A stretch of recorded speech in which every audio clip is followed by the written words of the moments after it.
మతిస్థిమితం లేక ఎక్కడ పడితే అక్కడ పడుకుంటూ చెత్తకుప్పల్లోని వ్యర్థాలను తింటూ చింపిరి జుట్టుతో చిరిగిన బట్టలతో అనారోగ్యంతో బాధపడుతున్న నా అంటూ ఎవరూ లేని అభాగ్యుల కోసం చౌటుప్పల్లో అమ్మానాన్న అనాథ ఆశ్రమాన్ని స్థాపించి ఆశ్రయమిస్తున్నారు ఆశ్రమ వ్యవస్థాపకులు శ్రీశంకర గురూజీ.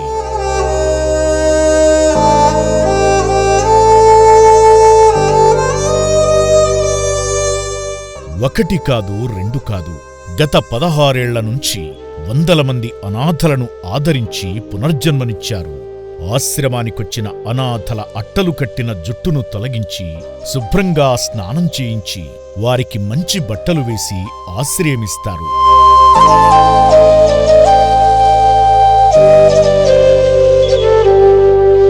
అనాథల కోసం ఆశ్రమంలోనే హాస్పిటల్ ఉంది.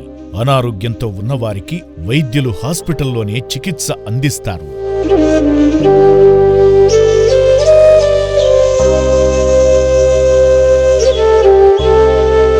మతిస్థిమితం లేనివారిని నెలకు ఒక్కసారి హైదరాబాద్లోని ఎర్రగడ్డ హాస్పిటల్కు తీసుకువెళ్లి చికిత్స చేయిస్తారు.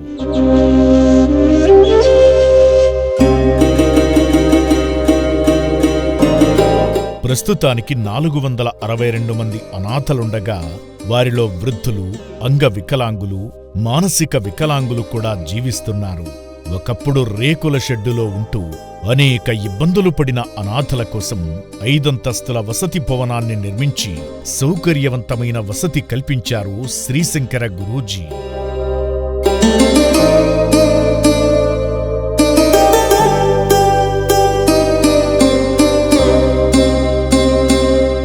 అభాగ్యులకు ప్రతిరోజు 3 పూటల ఉదయం అల్పాహారం, మధ్యాహ్నం, రాత్రి అన్నదానం జరుగుతుంది.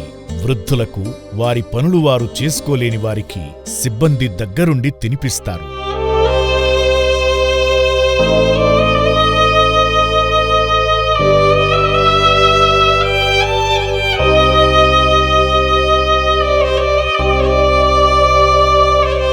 ఎందరో దాతలు అనాథల అన్నదానానికి వారి వంతు సాయం చేస్తూ మానవత్వం చాటుతున్నారు. మరికొంతమంది వారి పుట్టినరోజు, పెళ్లిరోజు, కుటుంబ సభ్యుల వర్ధంతి రోజుల్లో ఆశ్రమానికి వచ్చి అనాథలకు అన్నదానం చేసి పుణ్యం కట్టుకుంటున్నారు.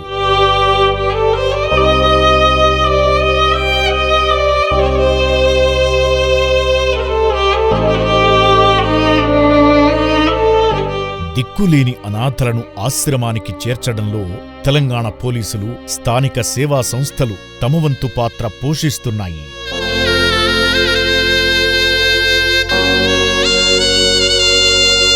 ఆరోగ్యం బాగుపడిన వారు చెప్పిన చిరునామా ఆధారంగా వారి నివాసాలకు చేర్చడం జరుగుతుంది.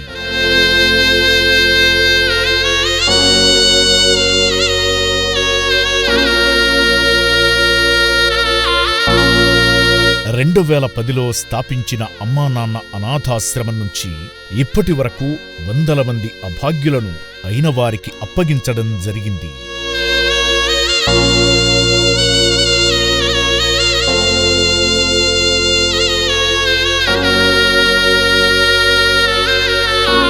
తెలుగు రాష్ట్రాల్లోనే ఇంతమంది అనాథలున్న ఆశ్రమం లేదు. నిత్యం వందల మందికి అన్నదానం చేసి ఆశ్రయమిస్తున్నామంటే మానవత్వం కలిగిన మానవతామూర్తుల వలనే.